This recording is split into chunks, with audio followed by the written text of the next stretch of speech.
Hey everybody, Dr. John Nunez with Feldman Physical Therapy and Performance, coming to you for this week's Weekend Warrior Playbook video. So today I want to talk about obstacle course racing and Spartan races and Tough Mudders and all these fun new adventure races that have kicked up. Why? Because they're very popular, they're a lot of fun, which is more important, and unfortunately we see a lot of people actually get some injuries from them, and it's a component of running and racing that puts a lot of toll on your body that most people don't think of. So today we're going to talk about it and how we can help you improve it. So the first thing I want to talk about is the actual downhill part of running. Who here has gone for a run and then all of a sudden you get to a big hill and you're just like, oh geez, I got to go up this hill and it's so tough. And then you get to the downhill and you're like, oh thank goodness, this is so easy and it feels so much easier to run downhill. Just kind of like gravity, take in, pull you. And that's great. It definitely gives the body a rest. Going uphill stresses the muscles in a certain way, but keep in mind, going downhill actually stresses the muscles in a different way also, and that's where we see a lot of our runners get that knee pain. If you're a runner, raise your hand if you've had knee pain before. It puts a lot of stress on the muscles, and the reason is because as you go downhill, your foot hits the ground and then your knee bends, your quad muscles in the front are actually lengthening. So when muscles lengthen as opposed to shorten, if you think of the bicep, I can lift the weight up and my muscle will shorten just like the fibers on my shirt, and as I lower it down, I control it against gravity, the muscle fibers are lengthening. That's where all that muscle soreness after you work out comes from, is the lengthening component of exercise and of loading the muscles with a stress. So running downhill, you actually don't think about the component that gravity adds to it.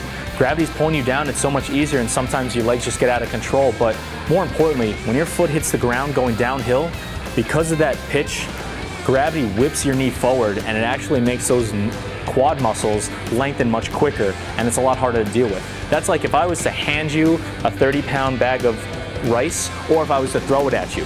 Which one would be harder? When you had to catch it at speed, because it just places a lot more stress on the body trying to control something or slow it down. That's what your body has to do when you run downhill.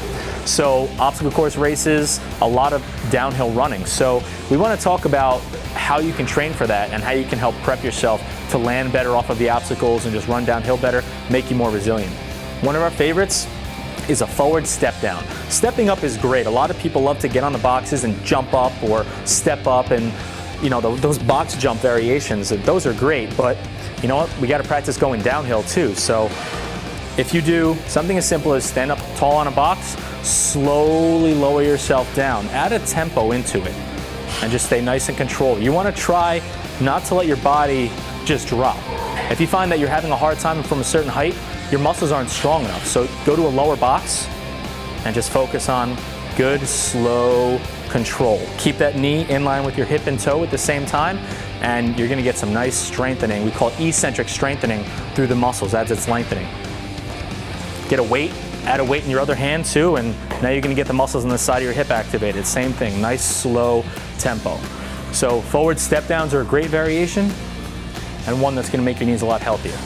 All right, so now that we've taken on the forward step down, now I want to work on the opposite of a box jump, which is jumping down from the box. We call it a depth jump, not a drop, not a death drop, all right? No one's going to die with this, but a depth drop. So you're jumping down from a height and you're sticking the landing.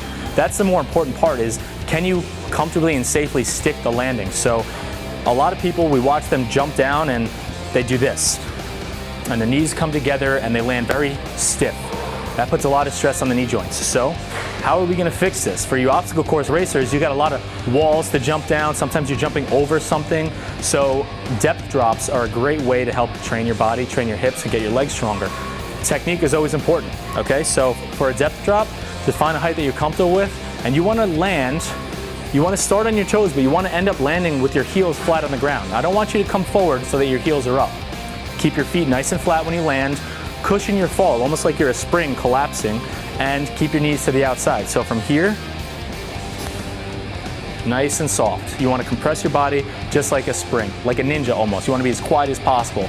That's the cue that we give to all of our patients that come in and athletes that we work with when we do these depth drops. So just get up on the box and only do a few. You don't have to do a lot, maybe 5 to 10 at a time. Just work on nice soft landings, keep that body upright, weight shifted backwards.